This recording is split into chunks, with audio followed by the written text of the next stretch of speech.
Stories of every kind in the world. Opal plot. Yeah. Okay. So just as a quick refresher, plot is the stuff that happens. It's not what the story is about. It's not the meaning of the story. It's not the theme. Plot is just the stuff that happens. It's that this happened, then this happened, then this happened, then this happened. So think of, say, people who've gone away together, like more than one person. So a group of friends or a couple or somebody goes away on a trip, and they come back, and you say, oh good, let's have dinner together, and I want to hear all about your trip. Isn't there one person in that group or the couple that you're hoping will not tell the stories? And one person you're really hoping will tell the stories? Why? More exciting. Yeah, so it's all about what is the most informational. So here's the components we're looking for, folks. One, every story in the world, including a poem, by the way, needs to inform us. It needs to teach us something. We need to learn something that we never knew before. And that can be either factual information, figures, locations, otherwise, or a concept, a way of looking at something, kind of a perception. It needs to inform. It needs to inspire.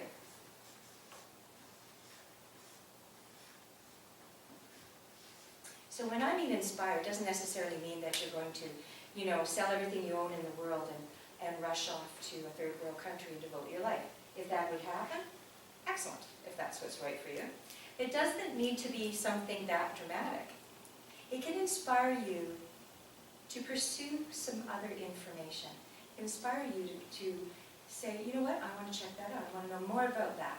It can inspire you to see something differently or feel differently about something. So again, sometimes it's this subtle stuff that we think is not as entertaining or as important in a story than the big stuff. Has anybody ever seen a movie? In this room. Anybody seen a movie here? Anybody read a book? Anybody watch a TV program? Anybody had a conversation with somebody you care about? Think if you walked away from that experience, not learning a single thing, nothing, and nothing in there inspired you in any way. Sometimes it inspires us to make changes, and sometimes it inspires us to stop doing something. Yeah? So every experience can pretty much contain these components as well, and it's the same for stories. So the last thing is, what's the third thing that we need to find in every piece of writing that we create? Because this is what we want to read, including poetry. Thank you. We need to be entertained.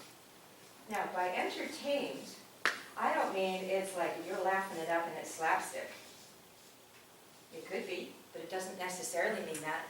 By entertaining, I mean, first of all, that you have learned the craft of writing, and you are constantly improving your skills. So you're learning the skills that it takes to be a better and better writer, and you're working on that craft. How many people here have played an instrument?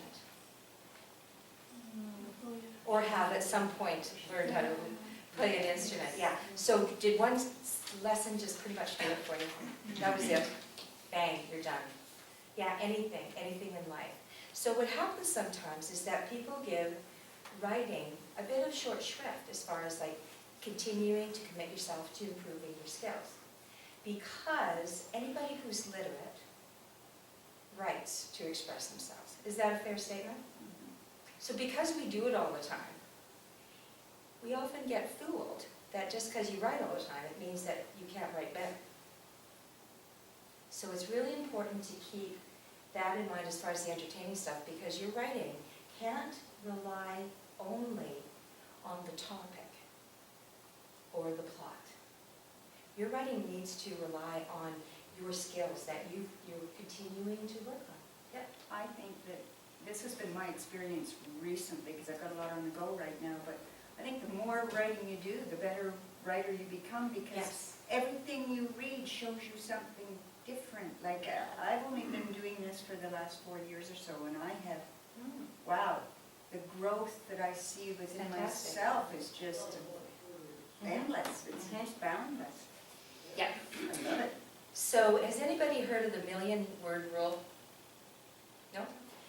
They, again, said that it takes 1,000,000 words you have to write, and besides like your grocery list and that kind of stuff, you have to write 1,000,000 words to find your voice, to discover your voice, your real writing voice. You know, the real individual way you have of expressing something. So the more you write, and there's one thing I'm going to add to your comment, and that's a very important comment, is not only writing, you know, continuous and often, reading absolutely, because you're certainly going to see ways of doing something, and by the way, not doing something. I've noticed a big difference in the way I look at a book now when Yeah. I'm reading it. Yeah, I'm reading it, I know. I'm absorbing the story, but I'm also looking at how they're putting it together, and, oh gee, what can I use? I know this one very well, and certainly in my case, because as a professional editor and writing and publishing coach, I've worked on about 120 book manuscripts with author clients. And so, because so much of my professional life and the writing and publishing world and what I do in it is my full-time work.